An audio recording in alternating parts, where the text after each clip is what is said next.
कार्यक्रम के दिखैया छत्तीसगढ़ के जम्मो किसान भाई बहनी हो तो हर मन के स्वागत है। जय जोहार है।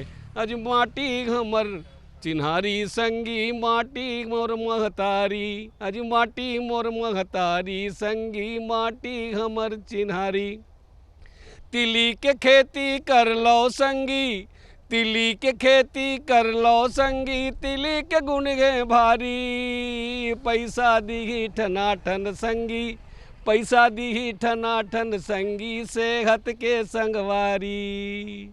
हाँ संगवारी हो तो हनुमान के मैं फिर से एक बार स्वागत करत हूँ। तो संगवारी हो, आज हम आप मन ला तिली के आधुनिक खेती कैसे करे जाए यही विषय में चर्चा करबो। संगी हो तुमन जाना था कि तिली के जो तेल है तेन बड़ा गुणकारी माने जाते। ओखर से हमला कैल्शियम घलो मिलते, ओखर से हमर त्वचा मन ला चमक मिलते, ओखर के लड्डू पूरा संसार खाते। और तिली के तेल से नाना प्रकार के पकवान घलो बनते संगी हो। और तिली एक ऐसी चीज़ है जेन ला कहूँ चाहो तो जैविक खाद के रूप में घलो उपयोग करते। खेत में डाल देते थोकिन बाढ़ीन तो हम जोत देते तो सर करके खातू घलो बनते संगी हो।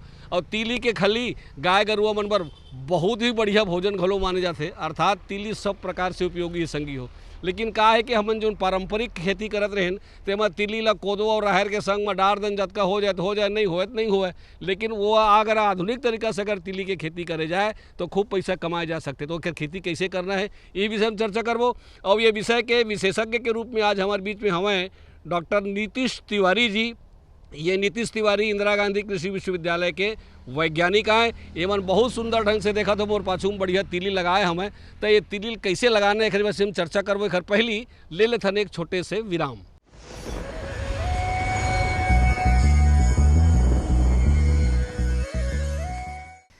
छत्तीसगढ़ में बकरी पालन की बहुत संभावनाएं हैं। हमारा छत्तीसगढ़ राज्य वनों से घिरा हुआ है। 44% हमारे यहाँ वन है, इसलिए चारागाह की जो है बकरियों में कमी नहीं होती है।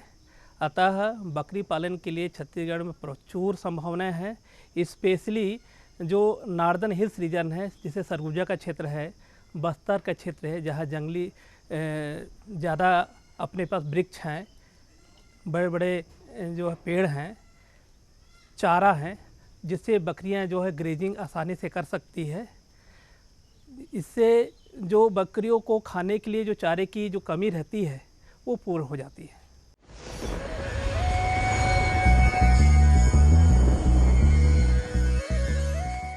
संगी हो तो हर मन के मन में सवाल ये आवत होही कि तिली के वैज्ञानिक खेती करे बर हमला जलवायु और ज़मीन ला कैसे तैयार करना है। काबर के तिली बीजा बहुत नान नान होते संगी हो। और अलग अलग जोन जोन फसल है तेखर जोन खेत ला अलग अलग ढंग से तैयार करे पड़ते। बात ला तुमन जानबे करता हो। तो तिली के खेती करे बर हमला कौन प्रकार के जलवायु की जरूरत पड़ी और भुइयाँ ला कैसे ढंग से तैयार करना है, कैसे जोतना है, का करना है, कैसे भुरभुरा करना है। आवाज़ सबसे पहली एला जान लेते हैं। तिल की खेती के लिए जैसा कि हम सभी जानते हैं हल्की ज़मीन की आवश्यकता होती है बरसात के समय में। और यदि हम इसको ग्रीष्मकाल में ले रहे हैं, ये दोनों ही सीज़न उपयुक्त हैं हमारे छत्तीसगढ़ के लिए। ग्रीष्मकाल में लेने से किसी भी ज़मीन पे जहाँ पे पानी की सुविधा हो हम वहाँ पर तिल की खेती को अच्छे से ले सकते हैं। रही बात जलवायु की, तो जैसा कि मैं आपको बता रहा हूँ कि खरीफ के मौसम में यानी बरसात के समय और ग्रीष्मकाल यानी कि जो अभी गर्मी का मौसम है उसमें हम तिल की खेती अच्छे से ले सकते हैं। तिल की खेती की ज़मीन की तैयारी के लिए सबसे पहले हमको जो ज़मीन का जो चयन किया है उसके अनुसार हमको, यदि भारी मिट्टी है तो 2 से 3 बार कल्टीवेटर से अच्छी तरीके से क्रिस क्रॉस यानी सीधा और आड़े तरीके से जुताई करते हैं। और यदि हल्की मृदा है यानी कि जिसके वो मटासी बोलते हैं और डोरसा बोलते हैं, उसमें हम 2 जुताई तक कर सकते हैं।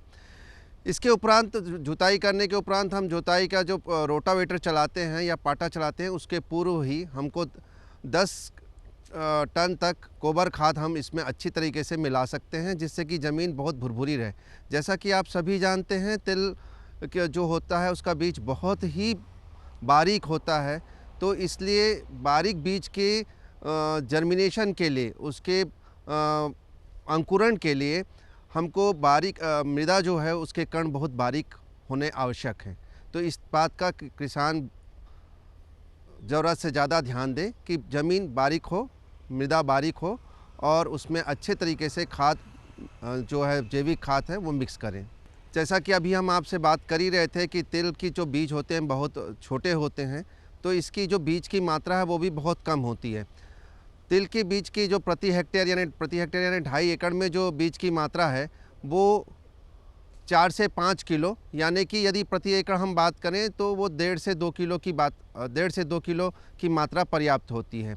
इसकी जो बुआई करने की तरीका है ये बहुत ध्यान देने लायक है। जैसा कि हमारे किसान भाई छत्तीसगढ़ में करते आ रहे हैं, वो किसान भाई सामान्य तौर पर छिड़काव के द्वारा इसकी बुआई करते हैं, जो कि एक अवैज्ञानिक विधि है, जिसके कारण से हम खरपतवार नियंत्रण और खाद की मात्रा को सही प्रकार से वितरण नहीं कर पाते। इसलिए किसान भाइयों को ये करना चाहिए कि सीड ड्रिल से लाइन खींचने के उपरांत, चूँकि इसका बीज बहुत बारीक होता है, इसलिए इसकी गहराई को हमको विशेष तौर पे ध्यान देना है। बीज जो है वो 1 सेंटीमीटर से 1.5 सेंटीमीटर ज़्यादा गहरा नहीं जाना चाहिए, यानी कि एकदम हल्का ऊपर ही होना चाहिए, जो कि हल्की मृदा से ढका होना चाहिए। चाहे तो किसान आखिरी में इसके ऊपर हल्का वर्मी कंपोस्ट या फिर गोबर खाद का जो भुरभुरा होता है उसको ऊपर से ढक दे, और इस तरीके से बुआई करने से जो पौधों की संख्या है वो अत्यधिक हमको मिलती है, पर्याप्त मात्रा में प्रति एकड़ हमको प्राप्त हो जाती है। संगी हो कोनो भी फसल में किस्म के बहुत महत्व होते और बोए के तरीका के घलो, काबर कि अगर अच्छा किस्म के हमको बीजा नहीं डारबो तो हम तो अच्छा फसल पाच नहीं सकन। और संगे संग में यूँ बात भी बहुत जरूरी है कि ओला लगाना कैसे का, सबके लगाए की विधि अलग दिथे। कोनो पौधन लान के लगाथे, ककरो बीजल डारथे। चूँकि तिली है बहुत नान नान होते तो एला छींच के डारबो कि कैसे डारबो, तेल बोना कैसे है और एक कौन कौन प्रकार के जो तिली है तेन बढ़िया माने जाते, और जो किस्म है तेन ला आवाई घुल जान लेते संगी। तिल में जो बीज के प्रकार हैं वो एक प्रकार से देखा जाए तो 3 प्रकार के बीज हमको मिलते हैं। जैसा कि एक सफ़ेद तिल, जो कि आप हमेशा जानते हैं, जिसका उपयोग सबसे ज़्यादा होता है, तेल की मात्रा अच्छी होती है और इसको खाने में भी उपयोग किया जाता है। इसके अलावा एक काला तिल होता है और एक हल्का लाल कलर का तिल भी होता है, जो कि बहुत कम मात्रा में इसको किसान भाई उगाते हैं। सामान्य तौर पर जो हमारे प्रचलन में है वो सफ़ेद तिल है, और सफ़ेद तिल का जो बाज़ार मूल्य है वो भी बहुत अधिक है। 8 से 10 हज़ार प्रति क्विंटल की दर से ये बाज़ार में आसानी से बिक जाता है। तो किसान भाई चाहें तो सफ़ेद तिल का प्रयोग करें, और सफ़ेद तिल से हमको तेल की मात्रा वगैरह सभी प्रकार की चीज़ें जो हमको आवश्यक होती है वो हमें प्राप्त हो जाती हैं। किसान भाइयों, जब तिल की हम लोग बुआई करते हैं तो तिल के बीज का भी बहुत अत्यधिक महत्व है। जैसा कि अपने छत्तीसगढ़ की बात अपन करें तो छत्तीसगढ़ में तिल के जो किस्म हम प्रचलित है या हम जिससे हम अच्छी उपज प्राप्त कर सकते हैं, वो टीकमगढ़ से निकली हुई बहुत सारी प्रजातियां हैं, जिसमें कि TKG 306, TKG 308, TKG 21, TKG 22, ये बहुत सारी वैरायटियां हैं। इसके अलावा TL वैरायटी सीरीज़ भी है, जिसमें TL 12 इत्यादि हैं। इन वैरायटियों को हम छत्तीसगढ़ के लिए उपयुक्त मानते हैं। किसान भाई इस बीज का उपयोग करके 8 से 10 क्विंटल प्रति हेक्टेयर, यानी कि 3.5 से 4 क्विंटल प्रति एकड़ उत्पादन प्राप्त कर सकते हैं। तो किसान भाइयों, बीज का जो चयन है वो आप अच्छे से करें, क्योंकि तिल की जो ग्रीष्मकालीन समय में तिल में एक विशेष गुण होता है कि वो 40 डिग्री तक का तापमान को भी सहन कर लेता है। तो इसलिए तिल का जो टीकमगढ़ से जो वैरायटी निकली है जो ताप को सहन कर सकती हैं, उनका चयन छत्तीसगढ़ में करेंगे तो आपको निश्चित रूप से अधिक उपज प्राप्त होगा। इसके बाद हम बात करते हैं खरपतवार नियंत्रण के लिए। जैसा कि मैंने आपको पूर्व में भी बोला कि यदि आप तिल को छिड़काव विधि के अलावा कतार में बोनी करते हैं, कतार में यदि 30 से 40 सेंटीमीटर की दूरी पे हम इसकी बुआई करते हैं, तो हम इसके खरपतवार नियंत्रण के लिए हम किसी यंत्रों का उपयोग कर सकते हैं, जिससे कि खरपतवार नियंत्रण अच्छे से हो सके। जैसा कि आपको मालूम है, तिल बहुत तेज़ी से बढ़ता है और उसकी शाखाएं निकलती हैं, तो 25 दिवसों के पश्चात इसमें विशेष तौर पे खरपतवार नहीं आते। तो शुरुआत में जो खरपतवार आते हैं उसको हाथ से या फिर हस्तचलित यंत्रों से हम इस खरपतवारों को निकाल सकते हैं। खरपतवार नियंत्रण अच्छे से होने से फसल हमको 30 से 40% तक अधिक उपज देती है। इसका किसान भाई विशेष तौर पर ध्यान दें। संगी हो, अलग अलग जो खेती किसानी के फसल है तेन ला कोनो प्रकार के खाद के ज़्यादा जरूरत पड़ते, कोनो कुछ प्रकार के, कोनो पोटास के ज़्यादा जरूरत पड़ते, कोनो यूरिया के ज़्यादा जरूरत पड़ते। तो अलग अलग फसल के हिसाब से खातू जो है तेना अलग अलग जरूरत पड़ते। तो हमारे जो तिली है तेला हम लोग खेती करना चाहत हन, तो हम ला एमा कौन कौन प्रकार के खाद डालना चाहिए, कब कब डालना चाहिए, कतका मात्रा में डालना चाहिए और कौन कौन समय में डालना चाहिए, ये 4-5 बात ला जानना जरूरी संगी हो। तो आवक खाद के प्रबंधन डालिन और संगे संग में तुम नहीं जानते हो कि हमारे खातुल खवैया होते खरपतवार मन वो हर ना हमारा फसल के जो खातू तेल खा देते और हमारे फसल लीरी हो जाते और वो खरपतवार मन बाढ़ जाते। तो खरपतवार के नियंत्रण कैसे करे जाए अगर हो जाए तो, और या कौन से काम करे जाए जब खरपतवार होवे जन करे, आवा यूल पूछ लेते हमारे विशेषज्ञ से।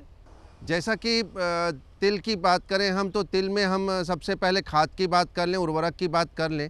तो तिल में जैसा कि हम बताएं कि 60 किलो नाइट्रोजन, 40 किलो फास्फोरस और लगभग 20 से 25 किलो की मात्रा जो है वो पोटास की पर्याप्त होती है। इस मात्रा को हमको मतलब नाइट्रोजन के छोड़ बाकी मात्रा को हमको बुआई के समय डालना होता है। यदि हम प्रति एकड़ इसकी बात करें तो सामान्य भाषा में हम किसानों को जो समझाने के लिए हम बोलते हैं, 1 बोरा हमको यूरिया डालना है, 2 बोरा SSP डालना है। SSP इसलिए बोलना हम लोग चाहते हैं, इसमें वैज्ञानिक उस पर भाषा में हम लोग SSP का यहाँ पे महत्व ये है कि इसमें कैल्शियम और सल्फर की मात्रा भी होती है, जो कि तेल की मात्रा या तिलहनी फसलों के लिए आवश्यक होती है। इसलिए हम DAP की जगह इसमें हम लोग सिंगल सुपर फॉस्फेट को महत्व देते हैं। यदि वो मिल जाए तो उसको हम इस पे प्रयोग करें तो ज़्यादा अच्छा हमको मुनाफा प्राप्त होगा। तो इसके अलावा बच गई पोटास की मात्रा, तो पोटास हमको आधा बोरी पोटास हम प्रति एकड़ की दर पे हम इसका उपयोग कर सकते हैं, जो कि तिल की पूरी अवधि तक हमारे लिए जो न्यूट्रिएंट है या जो उसकी पौष्टिक जो उसको तत्व चाहिए वो उसकी मात्रा को पूरी करता है। यहाँ पे ये भी बताना चाहूँगा कि मैं तिल की जो नाइट्रोजन की दूसरी मात्रा है, आधी तो हमने डाला बुआई के समय में और आधा जो हम डालना चाहते हैं वो मात्रा हम 30 से 35 दिनों पे डालें, जब शाखा निकलने का समय होता है या हल्के 1-2 फूल आना शुरू होते हैं। उस दौरान पे हम यदि खाद को यूरिया की मात्रा को या नाइट्रोजन की बची हुई मात्रा को डालते हैं तो उससे फसल बहुत अच्छे से प्राप्त होती है। संगी हो, तिली के वैज्ञानिक खेती के ये जो विषय के जो चर्चा है वो तो चलते रही। आओ एक ठन और छोटे से विराम ले लेथन, ओकर बाद में फिर आपके सेवा में हाजिर होबो। मेरे साथ बोलो ए बी। अरे नादान, बच्चे को ABC सिखा रहा है। अरे काम धंधे की ABC तू कब सीखेगा? ये देख विज्ञापन।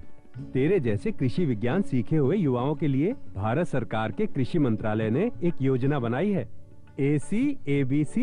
AC-ABC? जी हाँ, AC-ABC यानी एग्री क्लिनिक्स और एग्री बिजनेस सेंटर। इसके तहत कृषि विज्ञान पढ़े युवाओं का चयन होने पर उन्हें मुफ्त ट्रेनिंग दी जाती है और हाँ, अपना कारोबार चलाने के लिए बैंक से लोन भी मिलता है।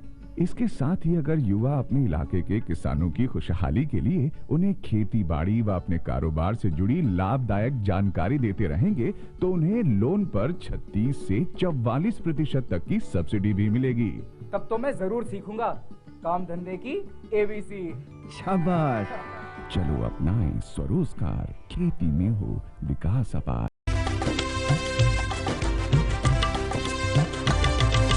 सहकारिता के बल पर विकास के लिए उठे कदम, जन सहकार की ताकत लेकर आगे बढ़ते जाएं हम। जन जन ने इस क्रांति में है विश्वास जगाया, हम सब ने मिलकर विकास का परचम है फहराया।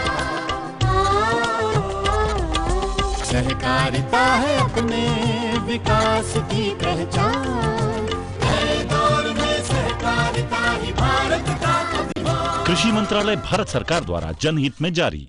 गांव-गांव और शहर शहर में बात चली, राष्ट्रीय बागवानी मिशन की लहर चली। आसान हुआ अब फल फूल मसाले उगाना, नर्सरी केमिस्ट्री लगाना और जैविक खेती अपनाना। अब हुआ तकनीकी प्रशिक्षण पाना आसान, विपणन के लिए भी है सहायता के प्रावधान। अधिक जानकारी के लिए जिला बागवानी अधिकारी या राज्य बागवानी निदेशक से संपर्क करें। राष्ट्रीय बागवानी मिशन, जीवन संवारे, खुशियां फैलाए।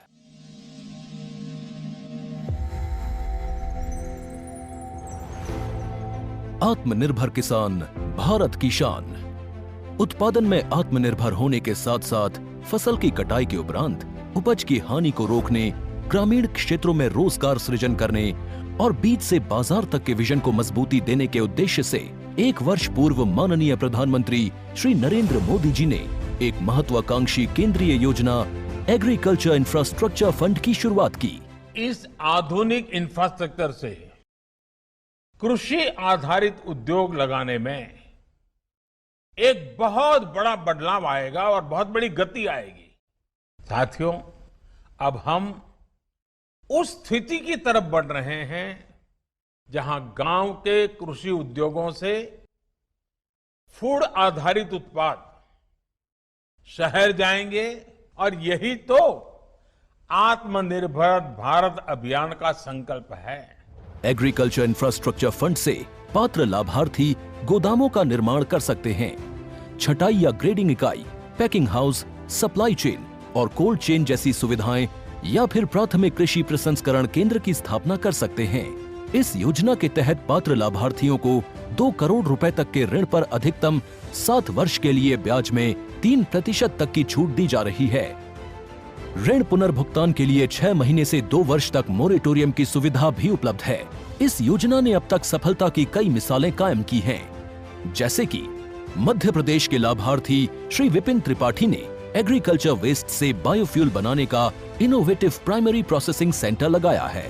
लोन मिलने की वजह से हम समय पर सारी मशीनों का प्रोक्योरमेंट और सारा सिविल वर्क टाइम पे करवा पाए, जिससे ये प्रोजेक्ट को लगाना संभव हो पाया।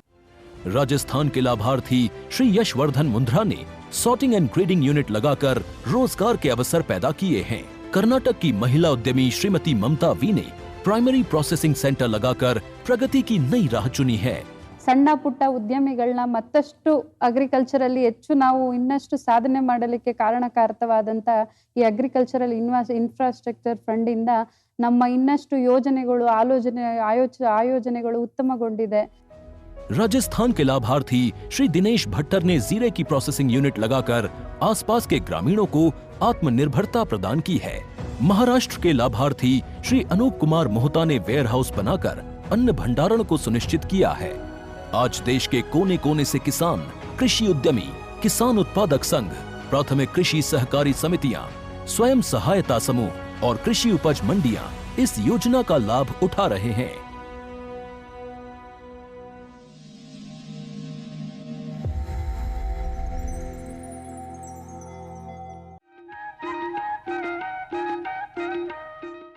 विराम के बाद आप मन के फिर से स्वागत है संग संगवारी हो। अब आओ आप जानिन कि तिली बर पानी के प्रबंधन कैसे करे लगी। हाँ, जल प्रबंधन काबर पानी दे के बहुत अगन तरीका होते, नाली से देते, स्प्रिंकल में देते और कई प्रकार से पानी दे जाते। तो तिली बर पानी दे के सबसे बढ़िया विधि का हो सकत है, कतका मात्रा में हमला पानी देल पड़ी और तिली के शुरुआती में, बीच में, मध्य में, अलग अलग समय में जल प्रबंधन कैसे करना है, आवा इहुल जानिन। जल प्रबंधन में जैसे कि खरीफ के मौसम है, खरीफ के मौसम में जल प्रबंधन की विशेष आवश्यकता नहीं होती, क्योंकि तिल को विशेष तौर पर उस समय पानी की वैसी आवश्यकता नहीं होती, क्योंकि वो बरसात से अपने आप वो जल की मात्रा उसको मिल जाती है। किंतु जब यदि आप ग्रीष्म काल में यदि तिल लगा रहे हैं तो उस समय हमको एक चीज़ का विशेष तौर पे ध्यान देना होगा कि भारी मृदा में हमको 15 से 20 दिन में हमको जल प्रबंधन करना आवश्यक है, और यदि हल्की मृदा है तो 10 से 15 दिनों में एक सिंचाई की आवश्यकता, इसको दाने पकते तक इसकी आवश्यकता बनी रहेगी। तो किसान भाई उसी यदि ग्रीष्मकालीन तिल का चयन कर रहे हैं तो विशेष तौर पे ध्यान दें कि पानी जहाँ पे हो वहीं पे तिल को लगाएं। इसके पश्चात मैं आपको ये बताना चाहूँगा कि इसकी जो अवधि है वो लगभग 100 से 110 दिन की होती है। यदि आप गर्मी में लगा रहे हैं तो ये 100 दिन में ही इसकी फसल की हमको उपज हमको प्राप्त हो जाती है। लेकिन बरसात के सीज़न में, ऋतु में हमको ज़्यादा समय लगता है। उस समय 100 से 110 दिन की अवधि इस फसल के लिए लगती है। संगवारी हो, अब बेरा आथे कोनो भी फसल बर होए कि हमार तैयार फसल में नुकसान पहुंचाने वाला तत्व कौन कौन हो सकते, तो वो होते कीट और व्याधि, माने बीमारी होते तेन और कीड़ा होते तेन। तो एमा तिली में कोनो प्रकार की बीमारी लगथे का, ओखर लक्षण का हो सकत है, कौन कौन प्रकार के कीड़ा लगथे का, कब लगथे, काग स्थिति लगथे, और कहूँ लग जाए तो ओखर नियंत्रण कैसे करे जाए, अब जान लेते संगी हो। तिल की जो फसल है विशेष तौर पे इस पे कीट और बीमारी के प्रकोप बहुत कम लगते हैं। फिर भी एक दो बीमारी मुख्य तौर पे पाई जाती है जो कि बरसात ऋतु पर ज़्यादा इसका प्रकोप देखने को मिलता है, जिसमें कि एक फाइटोप्थोरा नाम की बीमारी है और एक सार्कोस्पेरा। ये दोनों ही बीमारियों का जो कंट्रोल है या नियंत्रण है वो हम बीज बुआई के समय यदि 2 ग्राम से 2.5 ग्राम बावेस्टिन या कॉपर ऑक्सीक्लोराइड का पाउडर को बहुत अच्छे से मिश्रण कर दे प्रति किलो बीज पे, या फिर हम बीमारी आ जाने पर हर 15 दिन पे हम कॉपर ऑक्सीक्लोराइड की 2 से 3 ग्राम प्रति लीटर पानी में घोलकर इसका छिड़काव करें, तो इससे ये दोनों ही बीमारी से नियंत्रण मिल सकता है। जैसा कि मैंने आपको बताया कि बरसात में इन बीमारियों का प्रकोप ज़्यादा होता है, इसलिए किसान भाई थोड़ा विशेष तौर पे ध्यान दें, क्योंकि नमी और गर्मी दोनों मिलके फफूंद का जो प्रजनन क्षमता है वो बढ़ाते हैं और उससे वो ज़्यादा बढ़ जाते हैं। सार्कोस्पेरा में और फाइटोप्थोरा में दोनों ही पत्तियों पे निशान बनते हैं, और इस पे जो पत्तियों के निशान बनते हैं वो हल्के पीले से भूरे कलर के होते हैं। वो जब इस तरीके के धब्बे पत्तियों पे दिखाई दे तो आपको कॉपर ऑक्सीक्लोराइड नामक दवा का, जो कि बाज़ार में उपलब्ध है, उसका आपको छिड़काव करना है। अब संगी हो, हमार फसल तैयार हो गए, घर में लगे बर के बेरा आ गई, तो हर फसल के घर में लगे के या ओखर कटाई और छटाई के तरीका अलग होते संगी हो। जो तिली है तुम जानते हो, कहूँ पाक के कहूँ छटक गए तो खेते में घलोक हो गिर जाते, तो हमन कब जानबो कि तिली है काटे के लायक हो गए, कैसे ओखर का लक्षण दिखी तेन। दूसर, ये तिली ला के बीजा ला बाहर निकालना है तो हम लोग कैसे ढंग से निकालबो, ओखर कटाई कब करबो, कौन अवस्था में करबो, और वो रखे के बाद में तिली के बीजल बाहर कैसे निकाले जाए, भुइयाँ कैसे हो, तापमान कैसे हो, आवाइला जानथन संगी हो। किसान भाइयों, जैसा कि आपको मालूम है कि ये तिल के जो होते हैं बीज बहुत ही बारीक होते हैं, और तिल में एक समस्या होती है कभी कभार कि ये सेटरिंग यानी कि इसकी जो फलियाँ होती हैं वो पक के छटक जाती हैं। तो हमको विशेष तौर पे कटाई के समय ये ध्यान रखना है कि जब पौधा हल्का हरा रहे और जब बीज भर जावे तभी हमको फसल काटना शुरू कर देना है, क्योंकि जब नीचे की पत्तियां पीली पड़ने लग जाए इसका मतलब ये मान लेना चाहिए कि फसल में जो तिल के बीज हैं वो भर चुके हैं। तो हमको उस समय तक तिल के पौधे को काट के अपने ब्यारा में या फिर आप जहाँ पे भी थ्रेशिंग करते हैं या मिंजाई करते हैं वहाँ पे ले जाके उसको अच्छे से फैला के सुखा के उस पर ट्रैक्टर चला के या डंडे द्वारा पीट के आपको तिल निकालना है। आपको ये भी बता दूं कि मैं बरसात के ऋतु में नमी का इन पे बहुत विशेष प्रभाव पड़ता है, इसलिए जब बरसात में आप मिंजाई करते हैं या कटाई करते हैं तो आपको नमी से इनको बचाना है, अन्यथा बीज खराब हो जाते हैं। किसान भाइयों, बीज जो हमारा बीज है वो अच्छी कीमत पे बिकता है। अभी बाज़ार में इसकी कीमत 10,000 प्रति क्विंटल की दर से ये आसानी से बिक सकता है। जबकि हम बात करें लागत की तो तिल की जो लागत है वो 12,000 रुपये तक प्रति एकड़ आती है। 10 से 12,000 रुपये प्रति एकड़ यानी कि 30,000 रुपये, 25 से 30,000 रुपये हेक्टेयर की इसका खर्च है। तो किसान भाइयों, निश्चित तौर पे हमको प्रति एकड़ इससे 30,000 तक हमको मुनाफा मिल सकता है। तो आप विशेष तौर पे तिल्ली की कटाई पर ध्यान देवें और तिल्ली की बुआई के समय ये ध्यान देवें कि वो ज़मीन उस समय सूखी रहे, उस पर किसी प्रकार का बीज किसी भी प्रकार से गीला ना हो। तो इस तरीके की बुआई के समय ध्यान देवें और कटाई के समय भी नमी का विशेष तौर पे ध्यान देवें, जिससे कि उस पर किसी प्रकार का फफूंद ना लगे। किसान भाइयों, जैसा कि मैंने आपको बताया कि नमी का बहुत महत्व है तिल की खेती में। तो जब हम तिल की जो भंडारण करते हैं तो तिल के भंडारण के समय हमको इसी नमी को ध्यान में रखना है और 8 से 10% की नमी से अधिक नमी तिल में नहीं होना चाहिए। जैसा कि आप सभी जानते हैं, तिल का जो मुख्य उपयोग है वो तेल निकालने में है और जो स्वादिष्ट मिठाइयाँ बनती है, व्यंजन बनता है, उनमें इसका मुख्य रूप से उपयोग है। इसके अलावा इसका पौष्टिक महत्व भी है। विटामिन बी, कैल्शियम से ये बहुत ज़्यादा रिच होते हैं इनके बीज, इसलिए तिल का भंडारण उचित प्रकार से करना बहुत ज़्यादा ज़रूरी है और नमी से इसको बचाना बहुत ज़्यादा ज़रूरी है। तो ये रही संगवारी हो तिली के आधुनिक खेती या वैज्ञानिक खेती कैसे करे जाए, एक पूरा जानकारी हम आप मन ला दे हवन। हमला विश्वास है आज के जानकारी की तुमन फायदा उठा और फायदा उठा करके सुंदर तिली लगा के खूब कमा। कुछ कहूँ सवाल हो ही तो तुमन हमारा चिट्ठी पत्री लिख सकत हो। आज बसत के अवैया दरी पर एक नवा विषय लेके फिर आपके सेवा में हाजिर होवो। तलघ जम्मो संगवारी मन ला जय जोहार।